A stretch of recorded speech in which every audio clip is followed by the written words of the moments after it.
স্বস্তির ঈদ যাত্রায় বাড়ির পথে নগরবাসী। কমলাপুর থেকে সময় মতো ছাড়ছে ট্রেন। সড়ক মহাসড়কে চাপ থাকলেও যানজট নেই। লঞ্চে উপচে পড়া ভিড়। আমি জামালপুর যাচ্ছি আমার দাদুর সাথে ঈদ করতে। গ্রামের পরিবেশ তো সবসময় অসাধারণ। গ্রামে গিয়ে ঈদ করতে সবসময় ভালোই লাগে। মা বাবা আছে, সবাই একসাথে ঈদের আনন্দ করুন। জাকাত সঠিক মানুষের কাছে পৌঁছালে বদলাবে দেশের অর্থনীতি, বলছেন বিশ্লেষকরা। দারিদ্র বিমোচন পরিকল্পনা চালুর আহ্বান।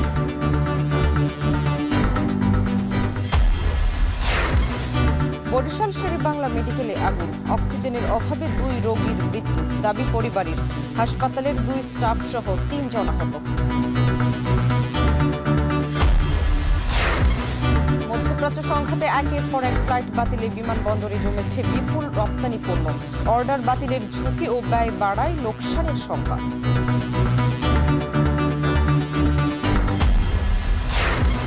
এবং সৌদিতে ইরানের হামলায় আহত আরেক বাংলাদেশির মৃত্যু। লারিজানিকে হত্যার প্রতিশোধ নিতে ইসরায়েলের বেশ কয়েকটি শহরে ব্যাপক আক্রমণ, নিহত 2।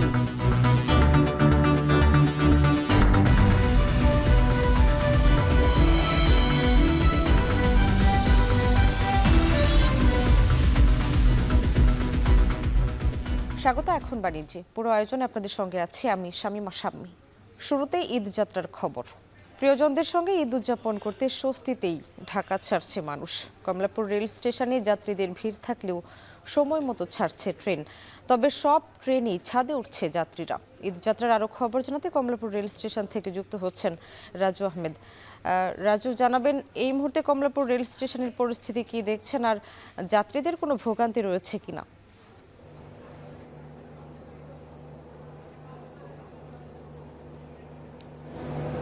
আমি প্রথমে একটু জানিয়ে রাখতে চাই, সকাল থেকে এখন পর্যন্ত মোট 18টি ট্রেন কমলাপুর রেল স্টেশন ছেড়ে গেছে এবং প্রত্যেকটি ট্রেন যথানির্ধারিত সময়ে ছেড়ে গেছে। এর মধ্যে একটি ট্রেন ভোরের দিকে সেটি প্রায় 10 মিনিট বিলম্বে ছেড়েছে। তবে স্টেশন কর্তৃপক্ষ বলছে ট্রেনটি ঢুকতে মূলত প্রায় 4 মিনিটের মতো দেরিতে ঢোকায় মূলত সেটি 10 মিনিট বিলম্ব হয়েছে। এছাড়া প্রত্যেকটি ট্রেনই সময় মতো ছেড়ে। যেহেতু যাত্রার কোনো বিলম্ব নেই, সেই দিক থেকে আসলে যাত্রীদের কোনো অভিযোগ নেই, স্বস্তিতে বাড়ি ফিরতে পারছে এমন বার্তায় মূলত বেশিরভাগ যাত্রী। তবে স্ট্যান্ডিং টিকিট যেগুলো রয়েছে, অর্থাৎ যে 30% টিকিট দাঁড়িয়ে ভ্রমণের জন্য দেওয়া হয়েছে, সেই টিকিটের ক্ষেত্রে বেশ কিছু অভিযোগ আমাদের কাছে এসেছে। বিশেষ করে যদি বলতে চাই যে নির্ধারিত মূল্যের থেকে 2 থেকে 300 টাকা বেশিরও অভিযোগ আমরা পেয়েছি। একই সঙ্গে টিকিট থাকলেও টিকিট দিচ্ছে না, এমন অভিযোগও কিন্তু বেশ কিছু যাত্রী করেছে। তবে যারা ঘরে ফিরছেন তাদের সব অভিযোগের জন্য হার মানছে। অর্থাৎ নারী টানে বাড়ি ফেরার যে প্রশান্তি, সেই প্রশান্তির জায়গাটাতে কিন্তু এই সমস্ত অভিযোগ হার মানছে। একটু জানিয়ে রাখতে চাই, আজকে সারাদিনে মোট 54টি ট্রেন কমলাপুর রেল স্টেশন ছেড়ে যাবে। অর্থাৎ রাত 11টা 45 মিনিট পর্যন্ত মোট 54টি ট্রেন ছেড়ে যাবে। এর মধ্যে 13টি ট্রেন লোকাল ট্রেন এবং এর মধ্যে বিশেষ ট্রেনও রয়েছে। ফলে যেহেতু সময় মতো ট্রেনগুলো ছেড়ে যাচ্ছে, সেই জায়গা থেকে কোনো অভিযোগ এখন পর্যন্ত আমরা পাইনি এবং সময় 1 মিনিটও বেশি সময় মূলত নিচ্ছে না ট্রেনগুলো। আমরা যাত্রীদের সঙ্গে কথা বলছি, তারা বলছেন যে অভিযোগটি রয়েছে, বিশেষ করে বগিগুলোতে অতিরিক্ত যাত্রী উঠছে, অর্থাৎ টিকিট ছাড়াও যাত্রী উঠছে, এটি মূলত রেলওয়ে কর্তৃপক্ষ নিয়ন্ত্রণ করতে পারছে না। এবং একই সঙ্গে ছাদে যাত্রী উঠছে, এটিও আসলে রেলওয়ে কর্তৃপক্ষ নিয়ন্ত্রণ করতে পারছে না বলেও কিন্তু অভিযোগ রয়েছে। সামনে এই ছিল এখন পর্যন্ত কমলাপুর রেলওয়ে স্টেশন থেকে আমার কাছে সর্বশেষ। কমলাপুর থেকে যুক্ত হয়েছিলেন রাজু আহমেদ। ঈদযাত্রায় সড়ক মহাসড়কে যানবাহনের চাপ থাকলেও যানজট নেই। এই মুহূর্তে গাবতলী বাস টার্মিনালে আছেন মিয়া আমিরুল এবং গাজীপুরের চন্দ্রা বাস টার্মিনালে আছেন ফেরদৌস রহমান। শুরুতেই যাচ্ছি গাবতলীতে আমিরুলের কাছে। আমিরুল, জানাবেন গাবতলীতে চিত্র কেমন দেখতে পাচ্ছেন, আর বাড়তি ভাড়া আদায়ের কোনো অভিযোগ পেয়েছেন কিনা?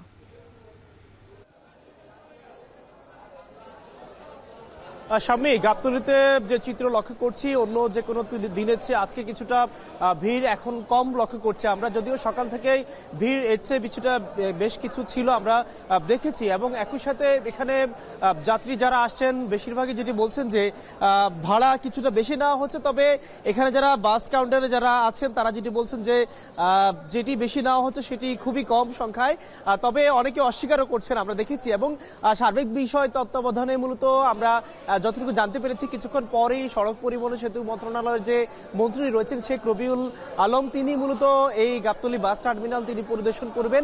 এবং আমরা এর আগেও দেখেছিলাম যে সরকারের পক্ষ থেকে তারা যে বিশেষ করে অতিমাত্রায় ভাড়া নেওয়া কিংবা অন্য যে কোনো ধরনের যাত্রীদের যে ভোগান্তি সেটি যেন না হয় সেটি নিরসনে তারা মূলত বিভিন্ন ধরনের পদক্ষেপ নিয়েছে। আমি এই কাউন্টারের আসার একেবারে সামনের দিকে যেমনটি লক্ষ্য করেছি যে এখানে মূলত পুলিশের যে কন্ট্রোল রুম রয়েছে তারা কিন্তু সেগুলো সেখান থেকে মূলত সবকিছু দেখভাল করছেন যেন কোনো ধরনের ভোগান্তি না হয় যাত্রীদের, তারা সেটি করছেন। এবং আপনি জেনে থাকবেন যে এই কেন্দ্র থেকে কিংবা এই যে বাস টার্মিনাল সেটির থেকে মূলত উত্তরবঙ্গের যে বাসগুলো কিংবা উত্তরবঙ্গের রোডে যে বাসগুলো রয়েছে সেখানে মূলত ছেড়ে যায়। সেখানকার যাত্রীরা তারা মূলত ঢাকার বিভিন্ন প্রান্ত থেকে সকাল থেকে তারা আসছেন। আমরা দেখেছি যে বিশেষ করে মানুষজন সেহেরি করেই কিন্তু বাসা থেকে বের হয়েছেন। এর ফলে মূলত যেটি হয়েছে যে এখানে ছোটখাটো কিছু জ্যামের সৃষ্টি হয়েছে, আমরা সেটি লক্ষ্য করছিলাম। এবং একই সাথে এখন পর্যন্ত যে অবস্থা সার্বিকভাবে আমরা রাজধানীর বেশ কিছু বাস টার্মিনাল ঘুরছিলাম, সেই বাস টার্মিনালগুলোতে বলা চলে আগের চেয়ে যাত্রী চাপ আমরা সকালে কিছুটা বেশি দেখেছি এবং বেলা বাড়ার সাথে সাথে কিছুটা কমে হয়েছে। এবং আরও আমরা জানতে চাই রাজধানী ঢাকার পাশাপাশি চন্দ্রায় রয়েছে আমাদের আরেক সহকর্মী ফেরদৌস। আমরা জানতে চাই ফেরদৌস, আপনি একটু জানাবেন যে সেখানকার বাসের বিশেষ করে ঈদযাত্রায় কেমন পরিস্থিতি আপনি দেখতে পাচ্ছেন। ফেরদৌস। আমিরুল, গাবতলীর মতো এই চন্দ্রা বাস স্ট্যান্ডও কিন্তু ধীরগতি রয়েছে, অর্থাৎ বলা যায় গাবতলী মোহাম্মদপুর হয়ে যে উত্তরাঞ্চলে যে বাসগুলো আসে সেগুলো কিন্তু গাজীপুরের এই চন্দ্রা হয়েই এই প্রবেশ করে ঢাকা টাঙ্গাইল এই মহাসড়কটি ব্যবহার করেই কিন্তু তারা উত্তরাঞ্চলের তাদের গন্তব্যে যান। আমরা বলে রাখতে চাই সকালের পর থেকেই এই চন্দ্রা যে বাস টার্মিনালটি রয়েছে সেখানে জটলা বাঁধে বিভিন্ন দিক থেকে আসা যানবাহনের। বলা যায় যে ঢাকা থেকে দুটি রুট হয়ে ঢাকা টাঙ্গাইল মহাসড়ক ব্যবহার করে উত্তরাঞ্চলে যাওয়া যায়। একটি হচ্ছে গাজীপুরের চৌরাস্তা সংলগ্ন মৌচাক হয়ে এই চন্দ্রা মোড় হয়ে তারপরে ঢাকা টাঙ্গাইল মহাসড়কে প্রবেশ করে তারা তাদের গন্তব্যে যান। আরেকটি রয়েছে সাভারের বাইপাল হয়ে বারুইপাড়া হয়ে তারপরে হচ্ছে এই চন্দ্রা মোড় ব্যবহার করে ঢাকা টাঙ্গাইল মহাসড়কের যান চলাচল করে। আমরা সকালের পর থেকেই দেখেছি যে এই চন্দ্রা যে বাস টার্মিনালটি রয়েছে অর্থাৎ যে মোড়টি রয়েছে এখানে যানবাহনের দুদিক থেকে আসার ফলে কিছুটা জটলা বাঁধে এবং ধীর গতি রয়েছে যানবাহনগুলোতে। আমরা সকালের পর থেকে এখন পর্যন্ত যতটুকু চিত্র দেখতে পেয়েছি যে রাস্তায় পুলিশের টহল টিম রয়েছে, সব সময় তারা টহল দিচ্ছেন এবং নজরদারিতে রাখছেন। কোনো ধরনের অপ্রীতিকর ঘটনা এখনো পর্যন্ত ঘটেনি এবং আমরা সেই খবর শুনতেও পাইনি। আমরা দেখতে পেয়েছি যে রাস্তায় যে যান চলাচলগুলো করছে তার মধ্যে কিছু কিছু ভ্যানে করে কিছু যাত্রীরা তাদের জীবনের ঝুঁকি নিয়ে কিন্তু তাদের গন্তব্যে যাচ্ছেন। অর্থাৎ বলা যায় যে আমি যেখানে রয়েছি এটা গাজীপুর শিল্প অঞ্চল, এখানে বলা যায় যে ছোট বড় মিলিয়ে প্রায় 4 থেকে 5 হাজার কারখানা রয়েছে, গার্মেন্টস রয়েছে। আজ কিন্তু গার্মেন্টসগুলো ছুটি রয়েছে, ফলে এখানে গার্মেন্টসের যে কর্মীগুলো রয়েছে তারাও তাদের গন্তব্যে যাচ্ছেন, ঘরমুখী হচ্ছেন। ফলে জটলা কিন্তু বেড়েই চলছে। বেলা যত বাড়ছে ততই দেখছি যে যান চলাচলের চাপ বাড়তে শুরু করেছে এবং বলা যায় যে বিকেল নাগাদ আরও চাপ বাড়তে পারে সড়কে। তো এই ছিল সবশেষ আমার কাছ থেকে চন্দ্রা বাস স্ট্যান্ড থেকে। স্বামী ঈদযাত্রার খবর জানাচ্ছিলেন সহকর্মীরা। এদিকে সকাল থেকেই সদরঘাট লঞ্চ টার্মিনালে যাত্রীদের ভিড় রয়েছে। এ নিয়ে আরও জানাতে সেখান থেকে যুক্ত হচ্ছেন নাজমুস সাকিব। সাকিব, জানাবেন লঞ্চ টার্মিনালে ভিড় কেমন দেখতে পাচ্ছেন আর যাত্রীদের কোনো ভোগান্তি রয়েছে কিনা? সামনে মূলত ভিড়টা কিন্তু ঠিক কয়েক ঘন্টা আগে যেমনটা ছিল এখন কিছুটা কম, তবে ভিড় কিন্তু রয়েছে। মানুষজন এখনও তারা যে লঞ্চগুলো আছে সদরঘাটে সেই লঞ্চগুলোতে উঠছেন এবং অপেক্ষা করছেন যে কখন আসলে সেই লঞ্চটি ছাড়বে এবং সেই গন্তব্যের জন্য তারা কিন্তু অপেক্ষা করছেন। একটু দেখাতে চাই যে এই মুহূর্তে সদরঘাটের একেবারে সব পল্টনগুলোতেই আসলে যাত্রীরা আছেন এবং অধিকাংশ লঞ্চেই কিন্তু একেবারে ভরে আছে লঞ্চগুলোতে এবং তারা আসলে অপেক্ষা করছেন যে এই যে ঈদের যে আনন্দ, ঈদকে ঘিরে তাদের মধ্যে যে উচ্ছ্বাস, সেই অপেক্ষাটা তারা কিন্তু আসলে করছেন যে যেহেতু ঠিক কয়েকদিন পরই আসলে ঈদ উল ফিতর ঈদুল ফিতর সেই অপেক্ষাটা কিন্তু রয়েছেন এবং পরিবার পরিজন নিয়ে তারা লঞ্চে ঘাটে আসছেন, সদরঘাটে আসছেন এবং তারা কিন্তু সেই দিকে যাওয়ার চেষ্টা করছেন। আমরা দেখেছি যে অন্যান্য বার আসলে শুধুমাত্র সদরঘাটে যেই পরিমাণ ভিড় থাকে সেটা এবছরও রয়েছে, তবে কিছুটা কম এবং মানুষের ভোগান্তিও কিছুটা কমেছে। এর কারণ হলো যেহেতু আরও 2টি ঘাট আসলে চালু করা হয়েছে, বসিলা থেকে আসলে লঞ্চগুলো যাচ্ছে এবং এর বাইরে আসলে পূর্বাঞ্চলে আরও একটি ঘাট করা হয়েছে যেটা আসলে বরিশাল চাঁদপুরের দিকে আসলে মানুষজন সেখান থেকে যাচ্ছেন। ফলে বলা যায় যে মানুষের যেই কষ্ট সেটা কিছুটা লাঘব হয়েছে এবং সদরঘাটের আশপাশের যেই সড়কগুলো অন্যান্যবার যতটা আসলে যানজটে আবৃত থাকে সেটা কিন্তু এবার কিছুটা কম। ফলে মানুষ আসলে নির্বিঘ্নে সদরঘাটে আসতে পারছেন এবং তাদের যে কাঙ্ক্ষিত লঞ্চ সেখানে উঠতে পারছেন। এখন পর্যন্ত জানাতে চাই যে সকাল থেকে বলা যায় গত 4 থেকে 5 ঘন্টার মধ্যে 13টি লঞ্চ কিন্তু এই সদরঘাট থেকে ছেড়ে গিয়েছে এবং প্রতিটি লঞ্চই একেবারে পরিপূর্ণভাবে গিয়েছে। আমরা ভাড়ার বিষয়ে কথা বলেছিলাম, যাত্রীরা যেটা জানাচ্ছেন যে কিছু কিছু লঞ্চের ক্ষেত্রে আসলে 100 থেকে 150-200 টাকা আসলে বেশি নেয়ার কিন্তু অভিযোগ রয়েছে, তবে বড় ধরনের কোনো অভিযোগ পাইনি। যদিও এখনো পর্যন্ত কেউ কেউ বলছেন যে কিছু কিছু রুটের লঞ্চ আসলে সন্ধ্যা নাগাদ ছাড়ার কথা, সেটা যাত্রীরা কিন্তু সকালে এসেছেন, তারা কিন্তু সেই লঞ্চগুলোতে উঠতে পারছেন না, কারণ লঞ্চের যারা কর্তৃপক্ষ রয়েছেন তারা কিন্তু উঠতে দিচ্ছেন না এবং এখনো পর্যন্ত নির্বিঘ্নভাবে লঞ্চগুলো চলছে এবং বড় ধরনের কোনো অভিযোগ কিন্তু এখনো পাওয়া যাচ্ছে না। এই ছিল সদরঘাট থেকে সবশেষ। বিআরবি হসপিটালস লিমিটেড, কাঙ্ক্ষিত সেবার ঠিকানা।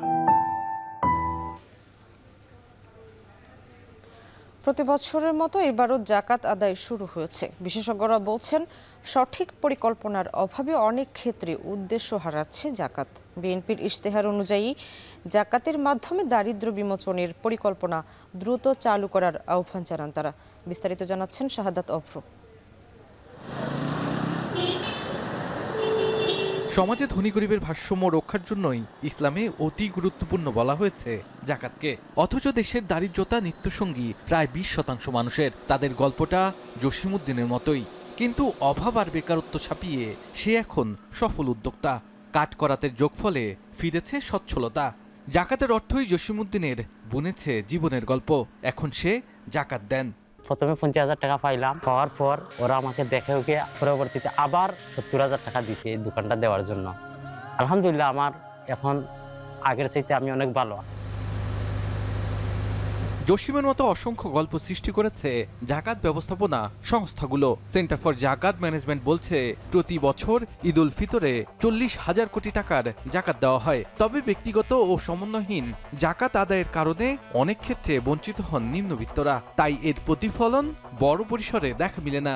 কিছু টাকা দিয়ে দিলাম দায়িত্ব শেষ, কিন্তু না, ইসলাম সেটা বলে না। ইসলাম বলে তোমাকে থিঙ্ক করতে হবে। সেন্টার ফর জাকাত ম্যানেজমেন্ট বলছে সচেতনতার অভাবে এখনো দেশের বড় একটি অংশ জাকাত দেওয়া থেকে বিরত থাকছেন। সামর্থ্যবান সবাই জাকাত দিলে পরিমাণ 100 লাখ কোটি টাকা ছাড়াবে বলেও জানান এই কর্মকর্তা।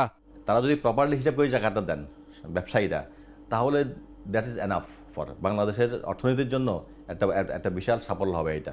কারণ সমাজে এখনো বিপুল পরিমাণ মানুষ দারিদ্র্য সীমার নিচে বসবাস করে।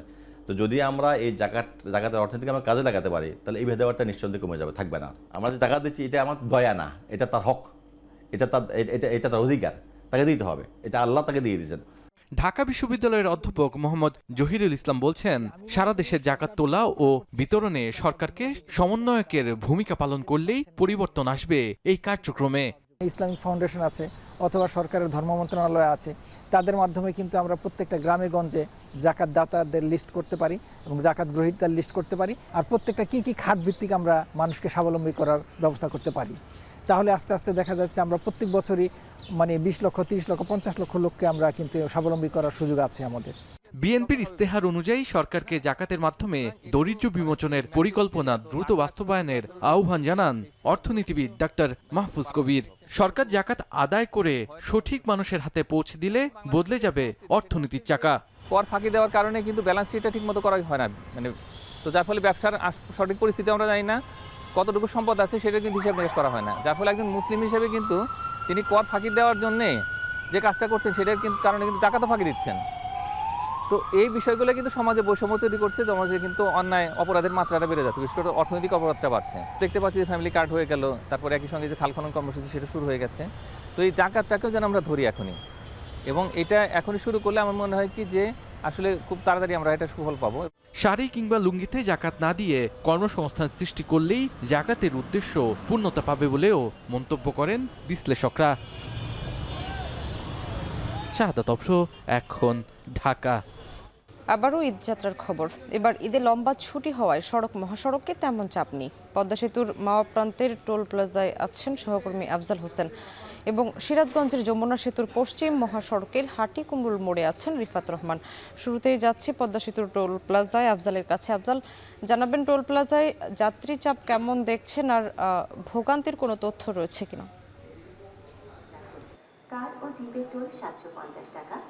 স্বামী, ভোগান্তির এবং যাত্রী চাপ কোনোটি নেই। সকাল থেকে এখানে আছি। সকালের দিকে মাওয়া এই প্রান্তে, পদ্মা সেতুর মাওয়া প্রান্তে কিছুটা চাপ ছিল যানবাহনের, তবে সেটাও একেবারে নগণ্য বলা যায়, এবং এই মুহূর্তে সেইটাও নেই। এবং এখানে যারা দায়িত্বরত আছেন আমরা দেখেছি তারা যথেষ্ট সচেতন আছেন এবং প্রত্যেকটা পয়েন্টে আছেন, এবং বেশ কয়েকটি বুথ, টোলের বুথ বাড়ানো হয়েছে ঈদ উপলক্ষে। এবং তারা বলছেন যে অন্যান্য সময় সপ্তাহান্তে, বিশেষ করে বৃহস্পতিবারে যে ধরনের চাপ থাকে এখন অনেকটা সেরকমই চাপ, এর বাইরে বাড়তি কোনো চাপ তারা দেখছেন না। তবে ভোররাত থেকে এবং মধ্যরাত থেকে এখানে যানবাহন চলছে, এবং রাত 12টা থেকে সকাল 9টার তথ্য অনুযায়ী এখানে এই প্রান্ত দিয়ে 12,000 গাড়ি চলেছে, এবং এ থেকে 1.5 কোটি টাকার কিছু বেশি টোল আদায় হয়েছে। এবং তারা আশা করছেন যে ঈদের আর হাতে গোনা কয়েকদিন বাকি, এই সময়ের মধ্যে বড় কোনো চাপ হবে না বলে তারা আশা করছেন। আমরা এছাড়া দেখেছি এখানে আমরা বেশ কয়েক কিলোমিটার রাস্তা এসেছি এবং পুরো রাস্তাতে কোথাও যানবাহন ছিল না, এবং যানবাহন ছিল কিন্তু যানজট ছিল না, এবং পুরোটা সময়ই স্বাভাবিক গতিতেই অন্যান্য যে যানবাহন সবগুলো চলাচল করেছে। সুতরাং এটা বলা যায় যে ভোগান্তিবিহীন নির্বিঘ্ন একটা ঈদ যাত্রা এবার এই ঢাকা মাওয়া এক্সপ্রেসওয়েতে যেটা, এবং পদ্মা সেতুতে যারা যাত্রী তারা একেবারেই বলা যায় যে নির্বিঘ্নে যাত্রা করছেন। এবং এখন পর্যন্ত যাত্রী চাপ নিয়ে আমরা বেশ কয়েকজন যাত্রী এবং বাসের হেল্পার যারা রয়েছেন, ড্রাইভার, তাদের সাথেও কথা বলেছি, তারাও জানিয়েছেন পথে কোনো ভোগান্তি পোহাতে হয়নি।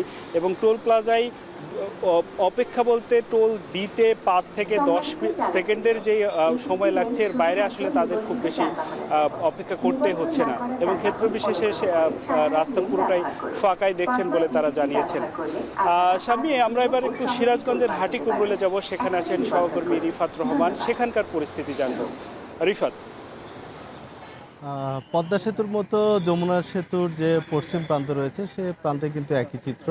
আমরা সকাল থেকে দেখেছি যে ভোর থেকে যে যানবাহনের চাপটি ছিল সেটি 9টা, 9:30 পর্যন্ত এই চাপটি আমরা দেখতে পেয়েছি, এবং তীব্র চাপই বলা চলে। এবং বেলা করার সাথে সাথে কিন্তু মহাসড়কে যানবাহনের যে চাপ সেটি কিন্তু অনেকটাই ফাঁকা হয়ে গেছে। আপনাকে যদি একটু দেখাই যে মহাসড়কে কিন্তু যানবাহনের সংখ্যা অনেক কমে এসেছে, বিশেষ করে যেগুলো যাত্রীবাহী বাস ছিল সেগুলোর সংখ্যা কিন্তু এখন অনেকটাই কম।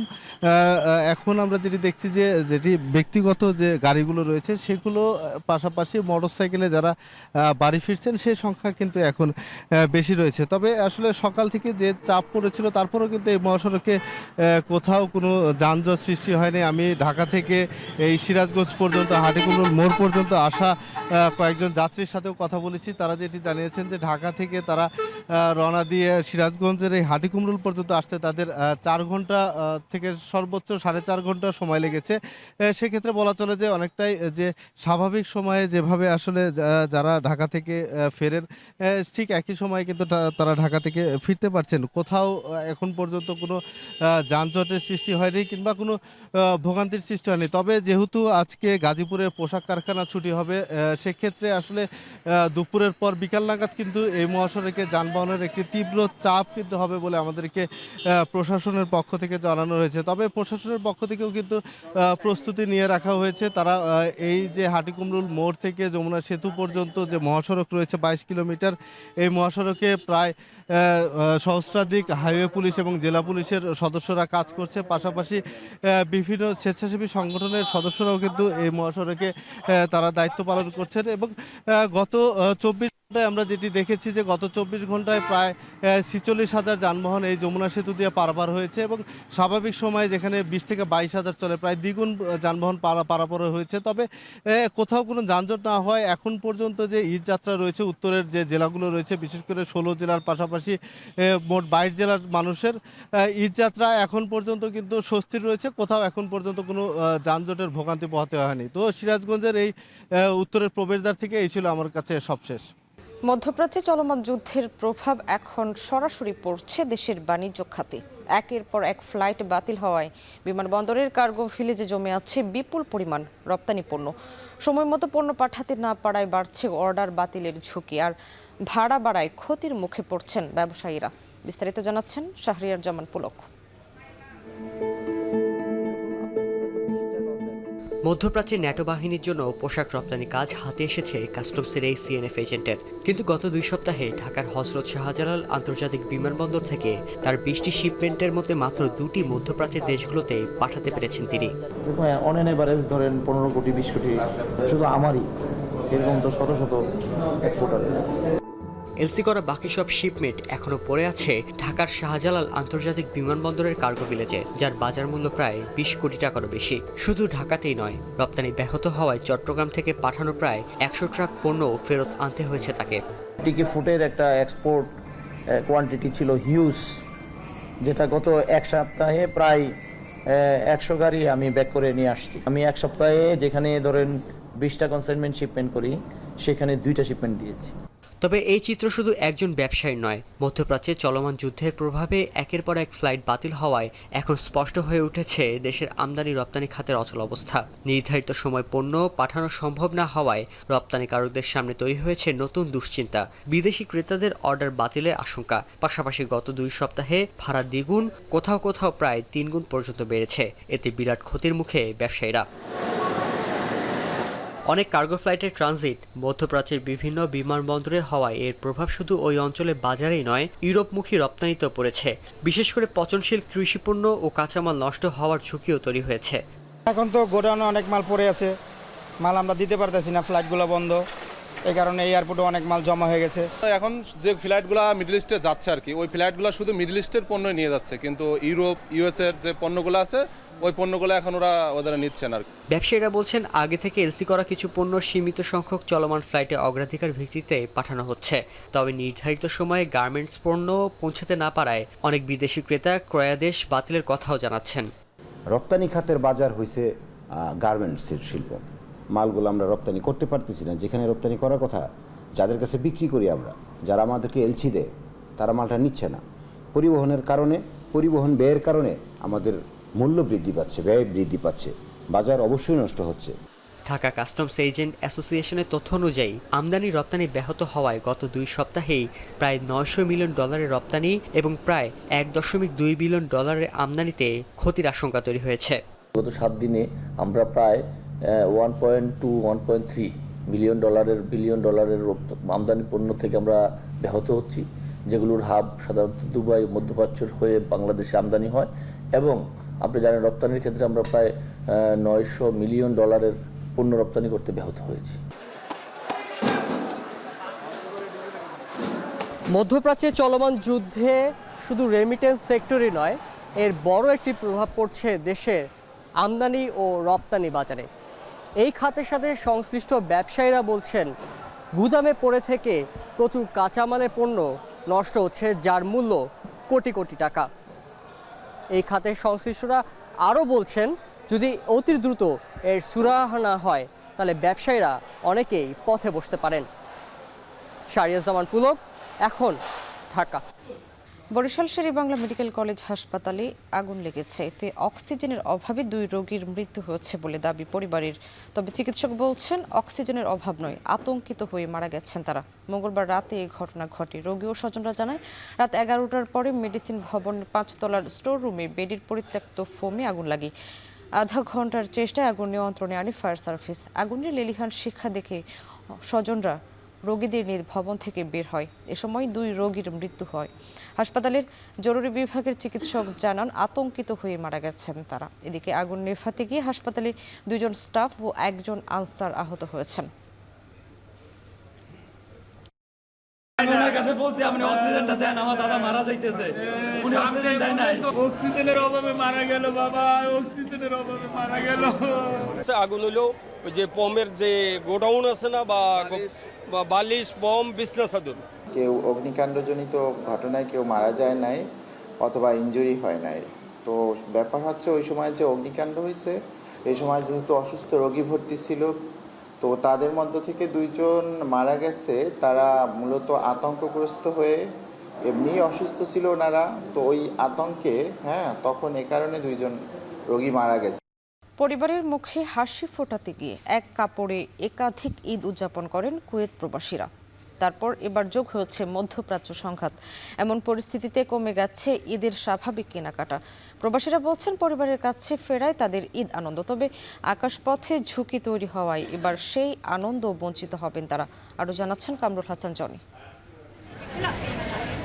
পরিবার আর প্রিয়জনের দায়িত্ব কাঁধে তুলে নিয়ে নিজের ঈদ আনন্দ বিসর্জন দেন অধিকাংশ কুয়েত প্রবাসী। 1000 মাইল দূরে থেকেও নিশ্চিত করেন প্রিয়জনের ঈদের কেনাকাটা। তবে অনেকেরই হয়ে ওঠে না নিজের জন্য নতুন জামা কাপড় কেনা। প্রবাসীর ঈদ কেনাকাটা মানে পুরান জামারে লন্ডির দিন নতুন করে ঈদ করে।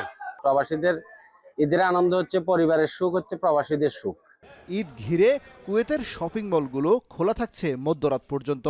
প্রবাসীরা শেষ সময়ে কেউ কেউ পছন্দের পোশাক কিনছেন। তবে মধ্যপ্রাচ্য সংঘাতের কারণে এবার কমেছে ঈদ কেনাকাটার চাহিদা। যুদ্ধের কারণে একটু কম কেনাকাটা করতেছে সবাই, একটু পয়সা সেভ করতে চাচ্ছে, তাই একটু কেনাকাটা কম করতেছে সবাই। সবকিছু ঘোরাফেরা করে একটি প্যান্ট, তারপরে বেল্ট আর গেঞ্জি না হয়েছে আমার। প্রতি ঈদে দেশে ফেরার উদ্দেশ্যে প্রবাসীরা কেনাকাটা করে থাকেন। এবার আকাশপথে ঝুঁকি তৈরি হওয়ায় তারা যাত্রা স্থগিত করেছেন। এইবার তেমন একটা ভালো যাবে না, কারণ মন মানসিকতা ভালো না। প্রবাসীরা বলছেন যুদ্ধ পরিস্থিতিতে এবারের ঈদ কাটবে তাদের উদ্বেগ উৎকণ্ঠায়। কামরুল হাসান জনি, এখন বিশ্ব। সৌদি আরবের রিয়াদের আল খারিজ এলাকায় ইরানের ক্ষেপণাস্ত্র হামলায় আহত বাংলাদেশি আবদুল্লাহ আল মামুন চিকিৎসাধীন অবস্থায় মারা গেছেন। এ নিয়ে দেশটিতে হামলায় 3 জন বাংলাদেশির মৃত্যু হলো। এদিকে ইরানের নিরাপত্তা প্রধান আলী লারিজানি ও বাসিজ বাহিনী প্রধান গোলাম রেজা সোলাইমানির মৃত্যুর খবর নিশ্চিত করেছে দেশটি। প্রতিশোধ নিতে ইসরায়েলে ব্যাপক হামলা চালিয়েছে IRGC। এতে অন্তত 2 জন নিহত হয়েছেন। অর্ণব প্রসাদের প্রতিবেদন। ফের সংবাদ উপস্থাপকের কণ্ঠে ইরানি নেতার মৃত্যুর খবর। ইসরায়েলি প্রতিরক্ষা মন্ত্রীর দাবির পর ইরান নিশ্চিত করল হামলায় প্রাণ গেছে নিরাপত্তা প্রধান আলী লারিজানি, উপপ্রধান আলী বাতেনি ও বাসিস বাহিনী প্রধান গোলাম রেজা সোলাইমানির। প্রাণ হারিয়েছেন লারিজানির ছেলেও। হত্যার প্রতিশোধ নিতে মঙ্গলবার দিবাগত রাতে মুহুর্মুহু ক্ষেপণাস্ত্র ও ড্রোন হামলা চালায় ইরান। ক্লাস্টার বোমা, শাহেদ ড্রোন, খোরামশার মতো বিধ্বংসী মারণাস্ত্রের আঘাতে রাতভর কেঁপে ওঠে তেল আবিব অধিকৃত জেরুজালেম, রামাত গান ও বেনিব্রাগ শহর। হামলায় প্রাণহানির পাশাপাশি ব্যাপক ক্ষয়ক্ষতির খবরও পাওয়া গেছে। ইসরায়েলের শতাধিক সামরিক স্থাপনায় হামলার দাবি করেছে IDF। মঙ্গলবার কয়েক দফা হামলার পাশাপাশি বুধবারও বিস্ফোরণে কেঁপে ওঠে ইরাকের বাগদাদের মার্কিন দূতাবাস। এছাড়াও সৌদির প্রিন্স সুলতান বিমান ঘাঁটি, কুয়েত ও আমিরাতে বিস্ফোরণের খবর পাওয়া গেছে। সৌদির আল খারিজে ইরানের ক্ষেপণাস্ত্র হামলায় আহত বাংলাদেশি আবদুল্লাহ আল মামুন চিকিৎসাধীন অবস্থায় মারা গেছেন। এদিকে ইরানের বুশের পারমাণবিক কেন্দ্রে ক্ষেপণাস্ত্র হামলার খবর জানিয়েছে আন্তর্জাতিক আণবিক সংস্থা। যদিও এ ঘটনায় কোনো হতাহত বা ক্ষয়ক্ষতির খবর পাওয়া যায়নি। অন্যদিকে লেবাননেও হামলার মাত্রা বাড়িয়েছে ইসরায়েল, বাড়ছে প্রাণহানি। শীর্ষ নেতাদের হত্যা করে ইরানের সরকারের ভিত্তি ভাঙা যাবে না বলে সাফ জানিয়ে দিয়েছেন ইরানের পররাষ্ট্রমন্ত্রী। আর লারিজানির হত্যার চূড়ান্ত প্রতিশোধের হুঁশিয়ারি দিয়েছেন দেশটির সামরিক প্রধান। অন্যদিকে হরমুজের সুরক্ষায় ন্যাটোভুক্ত দেশগুলোর সহায়তার প্রয়োজন নেই বলে জানিয়েছেন ট্রাম্প। আর মার্কিন সেন্ট্রাল কমান্ডের দাবি, হরমুজ প্রণালীর কাছে ইরানি উপকূলে অবস্থিত ক্ষেপণাস্ত্র ঘাঁটিগুলোতে 5000 পাউন্ড বোমা ফেলা হয়েছে। অর্ণব প্রসাদ, এখন বিশ্ব। এই ছিল এখন বাণিজ্যে। এখন টেলিভিশন ওয়েবসাইটে দেখতে ভিজিট করুন এখন.tv। এছাড়া ফেসবুকে দেখুন facebook.com/tv.এখন এবং ইউটিউবে এখন টেলিভিশন দেখতে ভিজিট করুন youtube.com/c/এখন tv।